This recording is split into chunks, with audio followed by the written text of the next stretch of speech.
പരിധികൾ സ്വയം നിർണയിച്ച് ഒരു കൂട്ടിനുള്ളിൽ ഒതുങ്ങിക്കൂടുവാൻ നിങ്ങൾ ഒരിക്കലും തയ്യാറാവരുത്. നിങ്ങളുടെ മനസ്സ് എത്രയും ദൂരം ചെന്നെത്തുന്നുവോ അത്രയും ദൂരം പോകുവാൻ നിങ്ങളും തയ്യാറാവുക. ഓർക്കുക, വിശ്വാസമുണ്ടെങ്കിൽ നിശ്ചയമായും പ്രവർത്തിക്കുവാനും നിങ്ങൾക്ക് സാധിക്കും. ഒരു നാട് നശിക്കുന്നത് തിന്മ ചെയ്യുന്നവരെ കൊണ്ടായിരിക്കില്ല, പകരം തിന്മ കണ്ടിട്ടും പ്രതികരിക്കാത്തവരെ കൊണ്ടായിരിക്കും. നിങ്ങളുടെ സന്തോഷം ഒരിക്കലും മറ്റൊരാളിൽ തേടരുത്. തനിച്ചാക്കപ്പെടുന്ന ഒരു ദിവസം അത് നിങ്ങളെ ഏകാകിയും ദുഃഖിതനുമാക്കും.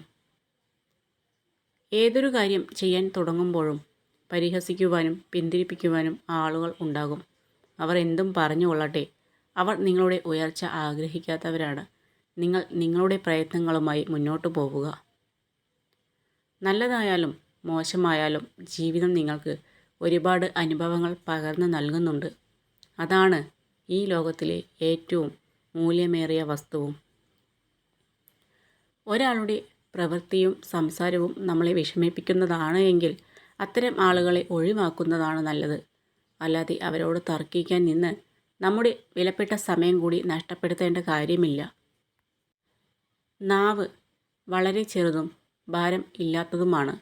എന്നാൽ അതിന് നിങ്ങളെ പർവ്വതത്തേക്കാൾ ഉയരത്തിലെത്തിക്കാനും പാതാളത്തേക്കാൾ താഴെ എത്തിക്കാനും കഴിയും. നിങ്ങൾ ചോദിച്ച ഒരു കാര്യത്തെക്കുറിച്ച് മറ്റൊരാൾ മുഴുവനായും പറഞ്ഞു തന്നില്ലെങ്കിൽ നിശബ്ദത പാലിച്ച് അവരുടെ കണ്ണുകളിലേക്ക് തന്നെ നോക്കി നിൽക്കുക. എങ്കിൽ വീണ്ടും അവർ കൂടുതൽ കാര്യങ്ങൾ പറയും. നമ്മുടെ ആഗ്രഹങ്ങൾ എപ്പോഴും മനസ്സിൽ മായാതെ സൂക്ഷിക്കണം. ആഗ്രഹങ്ങളാണ് നമ്മളെ പലപ്പോഴും നേട്ടങ്ങളിൽ എത്തിക്കുന്നത്.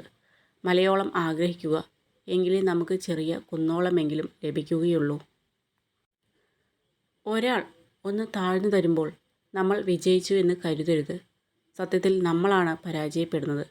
കാരണം എല്ലാ ബന്ധങ്ങളുടെയും ആയുസ് കൂട്ടുന്നത് താഴ്ന്നു കൊടുക്കുന്ന മനസ്സാണ്.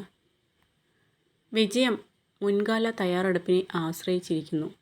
തയ്യാറെടുപ്പ് ഇല്ലെങ്കിൽ പരാജയം ഉറപ്പാണ്.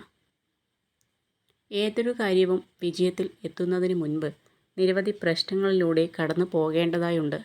സഹിഷ്ണുതയുള്ളവർ മാത്രം ഇന്നല്ലെങ്കിൽ നാളെ വിജയം ആസ്വദിക്കും.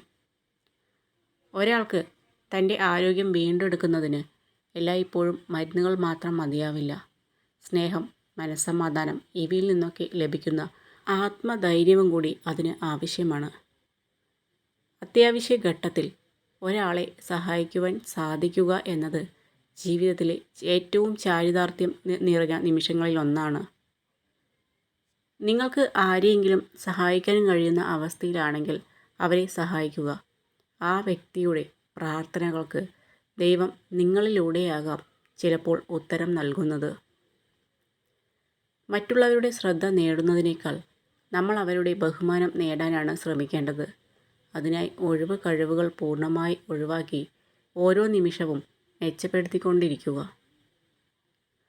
സന്തോഷമായി ജീവിക്കുക എന്നതാണ് പ്രധാനം. അല്ലാതെ അത് മറ്റുള്ളവരെ അറിയിക്കണമെന്ന് നിർബന്ധമില്ല. ഓർക്കുക, എല്ലാവരും നമ്മുടെ സന്തോഷം ആഗ്രഹിക്കുന്നവരല്ല. ഒരു വ്യക്തി ചെയ്യുന്ന ഏറ്റവും മോശം കാര്യമാണ് തൻ്റെ പങ്കാളിയെ മറ്റുള്ളവരുടെ മുന്നിൽ പരിഹസിക്കുക എന്നത്.